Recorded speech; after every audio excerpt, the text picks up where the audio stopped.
வி4 media நேயர்கள் அனைவருக்கும் வணக்கம். பேபி அண்ட் பேபி இந்த படத்தோட ட்ரெய்லர் லான்ச் இன்னைக்கு பயங்கரமா நடந்திருக்கு. இந்த படத்தின் இமான் அவர்கள் பேசிய வீடியோ காட்சி இது உங்களுக்காக. எல்லா துதிக்கான மகிமையும் இயேசு கிறிஸ்து ஒருவருக்கு. இசை வள்ளல் டைட்டில்லாம் கொஞ்சம் ஓவராக தான் இருக்குது. சாரோடைய பேரன்பால் நடந்த விஷயம் அது. ஸோ அதனால் ரொம்ப பெருசாக சீரியஸாக எடுத்துக்குவானா அது. அண்டு பேபி அண்ட் பேபி இந்த படம் ஃபஸ்ட்டு கதை சொன்ன டைம்லேருந்து அது ஃபுல்லாக ப்ராசஸ் ஆகி அது ஷூட்டிங்லாம் முடிஞ்சு என்னுடைய டேபிளுக்கு பேக்ரவுண்ட் ஸ்கோர் வர வரைக்கும் அதோடைய ஃபஸ்ட்டு ஆரம்பிக்கும் போது என்ன மாதிரியான ஒரு பாசிட்டிவிட்டி இருந்ததோ அது படம் முழுக்க அது பார்க்க முடிஞ்சது. நல்ல ஒரு ஃபேமிலி என்டர்டெய்னர். அது த்ரூ அவுட்டாக உட்காந்து பார்த்து எல்லாம் ஃபேமிலியோட உட்காந்து பார்த்து சிரிக்கவும் சிந்திக்கவும் வைக்கிற ஒரு அருமையான திரைப்படம் இது. அண்ட் இவ்வளோ ஆர்டிஸ்ட், இவ்வளோ முக்கியமான ஆர்டிஸ்ட், எல்லாருமே பயங்கர பிஸியாக இருக்கிற ஆர்டிஸ்ட், எங்களுடைய கால் ஷீட் வாங்குறதே அவ்வளோ சிரமம். இப்படிப்பட்ட ஆர்டிஸ்ட் எல்லாரையும் சேர்த்து ஒரு படத்தில், அதுவும் ஒரு ஃபர்ஸ்ட் டெபியூடன்ட் டைரக்டருக்கு அமைவதுன்றது ஒரு பெரிய விஷயம். அதுக்கு மிஸ்டர் பிரதாப் அவர்களுக்கு என்னுடைய வாழ்த்துக்களை தெரிவிச்சுக்கிறேன். I think you're lucky sir, இவ்வளோ ஆர்டிஸ்ட் காம்பினேஷன் ஒட்டுமொத்தமாக உங்களுக்கு கிடைச்சதுக்கு. அண்டு ரொம்ப ப்ராம்ப்டாக அதை ஆரம்பித்த டைம்லேருந்து முடிக்கிற வரைக்கும் யாரோடைய டைமையும் அது வேஸ்ட் பண்ணாமல் கரெக்டாக அவங்களுடைய விஷயத்தை கரெக்டாக ஹானர் பண்ணி எல்லாருக்குமே வீட்டுக்கு அமைச்சிருக்காங்க. ஸோ அதுவே ஒரு பெரிய success sir. And Yogi Babu sir and Jai sir, உங்களுடைய காம்பினேஷனில் இந்த படம், யோகி பாபு சார் வந்து இதில் ஒரு வெறும் ஒரு காமிக்கல் ரிலீஃப் அப்படின்னு கிடையாது, ஒரு பேரலாக ஒரு லீடுக்கு உண்டான அனைத்து விஷயங்களும் வேற வேற எமோஷன்ஸில் ஒரு கரெக்டாக அவர் டெலிவர் பண்ணியிருக்காரு. ஸோ அவர் ஒரு நல்ல ஒரு கதாபாத்திரத்தில் பார்க்கறதுல வந்து ரொம்ப சந்தோஷமாகவும் இருந்தது. அண்ட் ஜெய் பிரதரை பற்றி சொல்லி ஆகணும். அப்படியே அந்த ஸ்மார்ட்டு, அந்த ஹேண்ட்ஸம் அப்படியே எல்லாரும் கூட குறையாம அது அப்படியே இருக்காரு. ஸோ அவருக்கு எவர்கிரீன் ஜெய் அவர்களுக்கு என்னுடைய வாழ்த்துக்கள். இந்த திரைப்படமும் அவருக்கு இன்னொரு முக்கியமான திரைப்படமா இந்த படம் மாறட்டும், அதுக்கு என்னுடைய வாழ்த்துக்கள். அண்ட் மொத்த டெக்னீஷியனுக்கும், டிஓபி, எடிட்டர் எல்லாருக்கும் நன்றியை தெரிவிச்சுக்கிறேன். அண்ட் முக்கியமாக அந்த படத்துடைய தயாரிப்பாளர் யுவராஜ் அவர்கள், புதுசாக ஒருத்தர் வந்து படம் எடுக்க வந்தவங்ககிட்ட கரெக்டாக அந்த டைமுக்கு ஒரு படம் ஆரம்பித்து அதை முடித்து ஒரு ரிலீஸுக்கு கொண்டு வரதுன்றது சாதாரண விஷயம் இல்லை. ஸோ அந்த ஒரு ஆசிட் டெஸ்ட்டை வந்து ஃபஸ்ட்டு படத்தில் ரொம்ப அழகாக பாஸ் பண்ணி வந்திருக்காரு சார். ஒரு படம் எடுத்துட்டிங்களா சார், இதுவே போதும் சார், பெரிய அனுபவம் உங்களுக்கு வந்து கொடுத்துருக்கோம் சார். ஸோ யார் என்னென்ன, யார் நல்லவன் மாதிரி இருக்கிற நல்லவன், யார் உண்மையிலேயே கெட்டவன், இது எல்லாமே வந்து நீங்கள் வந்து தெரிஞ்சிருப்பீங்க சார் ஒரு படத்தின் மூலயமா. ஸோ இது உங்களுக்கு நிறைய அனுபவங்கள், வாழ்க்கை அனுபவங்களை வந்து உங்களுக்கு கொடுத்துருக்கோம். ஸோ அடுத்தடுத்த திரைப்படங்களில் நீங்கள் இன்னும் அது கவனத்தோட செய்யக்கூடிய நிறைய பாடங்கள் இந்த படம் உங்களுக்கு வந்து போதுமான அளவு கொடுத்துருக்கோன்னு நான் நம்புகிறேன். ஸோ அதுக்கு அண்ட் அவருக்கு என்னுடைய வாழ்த்துக்கள். அவருடைய நல்ல மனசுக்கும், இந்த டோட்டல் டீமுடைய எல்லாருடைய நல்ல மனசுக்கும் இந்த திரைப்படம் மிகப்பெரிய வெற்றி அடையணும்னு நான் விரும்பி கேட்டுக்கிறேன். ப்ரெஸ் அண்ட் மீடியாவுடைய சப்போர்ட் எங்களுக்கு எப்பவுமே இருந்திருக்கு, இந்த திரைப்படத்துக்கும் இருக்கு. நான் எல்லாம் வல்ல இறைவனை வேண்டிக்கிறேன். நன்றி, வணக்கம். கலை உலக நண்பர்களுக்கும் என்னுடைய வணக்கத்தை தெரிவிச்சுக்கிறேன். இன்னைக்கு தான் எனக்கு ஒரு சஸ்பென்ஸ் உடஞ்சிரு. சிங்கம் என்ன சிங்கிளா தான் இருக்குதா? யோகி பாபு சொன்னதுக்கு அப்புறம் தான் தெரிஞ்சது. சரி, நல்ல விஷயம் தான். இப்ப இந்த படம் பெரிய வெற்றி அடைஞ்சுன்னா என்ன ஒரு ஆபத்து இருக்கு தெரியுங்களா? இந்த படம் பெரிய சக்சஸ் ஆச்சுன்னா எந்த படத்தினுடைய இசை வெளியீட்டு விழா நடந்தாலும் கரண்ட் ஆஃப் பண்ண சொல்லுவாங்க. சார் அது லைட் போனாதான் சார் படம் சக்சஸ் ஆகும் அப்படிங்கிற மாதிரி அப்படி ஒரு சென்டிமெண்ட் வந்து சேர்ந்துரும். இந்த படத்தை பத்தி பேசினா, எல்லாத்த பத்தி பேசணும்னா இந்த டேபிள திருப்பி போட்டு இங்க பார்த்தா பேசணும், அங்க பார்த்தா பேசணும். அவ்வளவு ஆர்டிஸ்ட் இருக்கிறாங்க.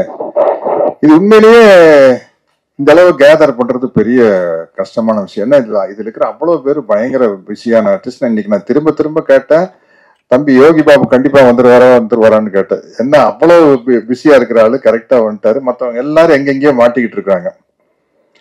இந்த படத்தினுடைய ப்ரொடியூசர் யுவராஜ் வந்து நம்மளுக்கு ஒரு நல்ல விஷயத்தை சொல்லி கொடுத்தாரு. எனக்கு இல்ல, புதுசா மேடைக்கு வரவங்க நிறைய பேர் சொல்லுவாங்க, நான் எனக்கு மேடையில பேசி அவ்வளவா பழக்கம் இல்லை அப்படி எல்லாம் சொல்லுவாங்கல்ல.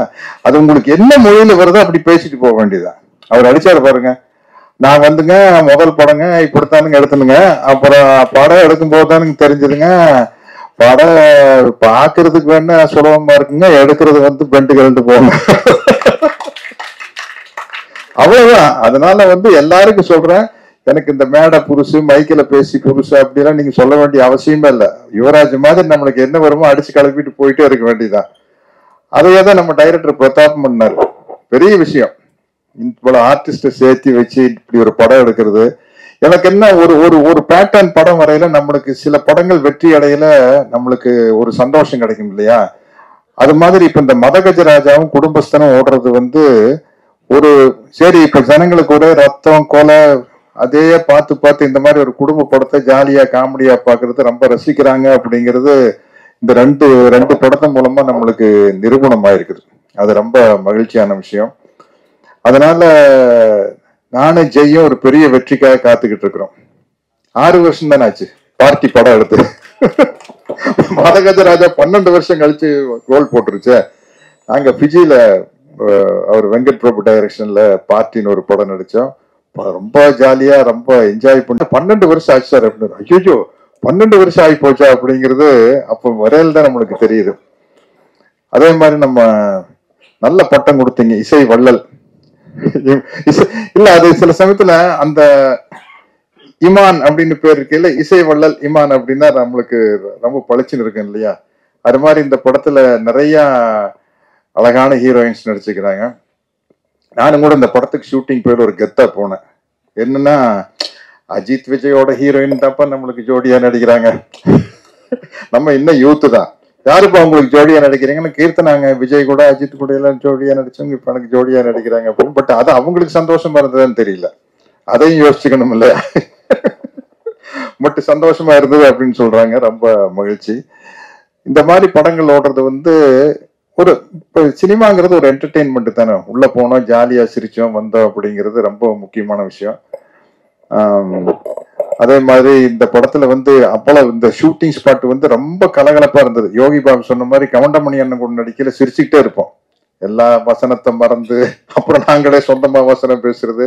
அந்த மாதிரி இந்த ஷூட்டிங் ஸ்பாட்ல வந்து அவ்வளவு பேரு, ஆனந்தராஜன், இளகல் ரவி, இளவரசன் எல்லாருமே வந்து ஒரு டீம்.